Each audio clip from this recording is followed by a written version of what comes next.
भाई जैसा। अकबर बीरबल की कहानी। बादशाह अकबर तब बहुत छोटे थे जब उनकी मां का देहांत हुआ था। चूंकि वह बहुत छोटे थे, इसलिए उन्हें मां के दूध की दरकार थी। महल में तब एक दासी रहती थी जिसका शिशु भी दुधमुहा था। वह नन्हे अकबर को दूध पिलाने को राजी हो गई। दासी का वह पुत्र व अकबर दोनों साथ साथ दासी का दूध पीने लगे। दासी के पुत्र का नाम हुसिफ था। चूंकि हुसिफ व अकबर ने एक ही स्त्री का दुग्धपान किया था, इसलिए वे दूध भाई हो गए थे। अकबर को भी लगाव था हुसिफ से। समय बीतता रहा। अकबर बादशाह बन गए और देश के सर्वाधिक शक्तिशाली सम्राट बने। लेकिन हुसिफ एक मामूली दरबारी तक न बन पाया। उसकी मित्रता जुआरियों के साथ थी और कुछ ऐसे लोग भी उसके साथी थे जो पैसा फिजूल बहाया करते थे। एक समय ऐसा आया जब हुसिफ के पास 2 समय के भोजन के लिए भी पैसा पास न था। लोगों ने तब उसे बादशाह के पास जाने को कहा। हुसिफ ने बादशाह अकबर के पास जाने की तैयारी शुरू कर दी। हुसिफ के दरबार में पहुंचते ही बादशाह ने उसे ऐसे गले लगाया जैसे उसका सगा भाई ही हो। लंबे अरसे के बाद हुसिफ को देख बादशाह बेहद खुश थे। उन्होंने उसकी हर संभव सहायता करनी चाहिए। हुसिफ को अकबर ने दरबार में नौकरी दे दी। रहने के लिए बड़ा मकान, नौकर चाकर, घोड़ा गाड़ी भी दी। निजी खर्च के लिए एक मोटी रकम हर महीने उसको मिलती थी। अब हुसिफ की जिंदगी अमन चैन से गुजर रही थी। उसे किसी चीज की कोई कमी नहीं थी। यदि तुम्हारी कुछ और जरूरतें हों तो बेहिचक कह डालो, सब पूरी की जाएंगी, बादशाह ने हुसिफ से कहा।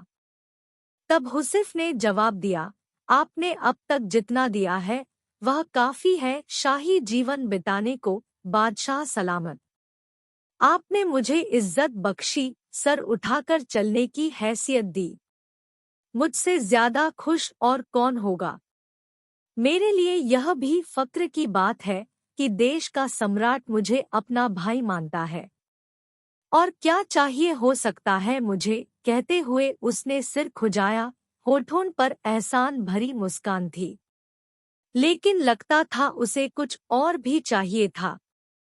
वह बोला, मैं महसूस करता हूँ कि बीरबल जैसे बुद्धिमान व योग्य व्यक्ति के साथ रहूं।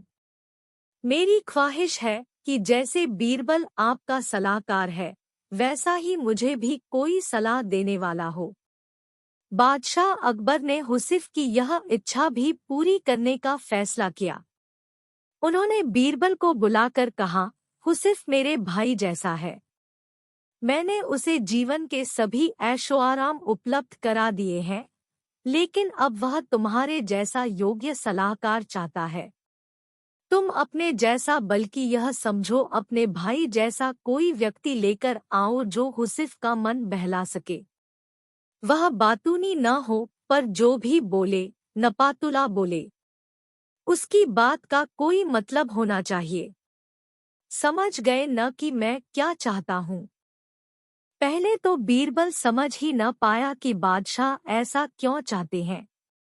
उसे हुसिफ में ऐसी कोई खूबी दिखाई न देती थी। जी हुजूर, बीरबल बोला, आप चाहते हैं कि मैं ऐसा आदमी खोज कर लाऊं जो मेरे भाई जैसा हो।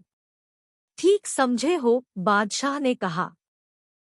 अब बीरबल सोचने लगा कि ऐसा कौन हो सकता है जो उसके भाई जैसा हो। हुसिफ भाग्यशाली है जो बादशाह उसे अपना भाई मानते हैं और उसे सारे ऐशोआराम उपलब्ध करा दिए हैं। लेकिन बीरबल को हुसिफ की यह मांग जची नहीं कि उसके पास भी बीरबल जैसा सलाहकार हो। बादशाह बेहद सम्मान करते थे बीरबल का और बीरबल भी बादशाह पर जान छिड़कता था।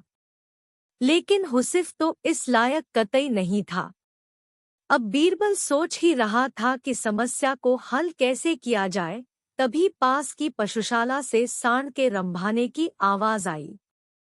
बीरबल तुरंत खड़ा हो गया। आखिरकार उसे अपने भाई जैसा कोई मिल ही गया था। अगले दिन उस सांड के साथ बीरबल महल में जाकर अकबर के सामने खड़ा हो गया। तुम अपने साथ इस सांड को लेकर यहाँ क्यों आए हो, बीरबल? अकबर ने पूछा। यह मेरा भाई है, बादशाह सलामत, बीरबल बोला। हम दोनों एक ही माँ का दूध पीकर बड़े हुए हैं, गौ माता का दूध पीकर। इसलिए यह सांड मेरे भाई जैसा है, दूध भाई। यह बोलता भी बहुत कम है। जो इसकी भाषा समझ लेता है, उसे यह कीमती सलाह भी देता है। इसे हुसिफ को दे दें, मेरे जैसा सलाहकार पाने की उसकी इच्छा पूरी हो जाएगी। बीरबल का यह उत्तर सुनकर अकबर को अपनी गलती का एहसास हुआ। तब उन्हें लगा कि जैसे उन जैसा कोई दूसरा नहीं, वैसे ही बीरबल भी एक ही है। Thank you for watching. Please like and subscribe.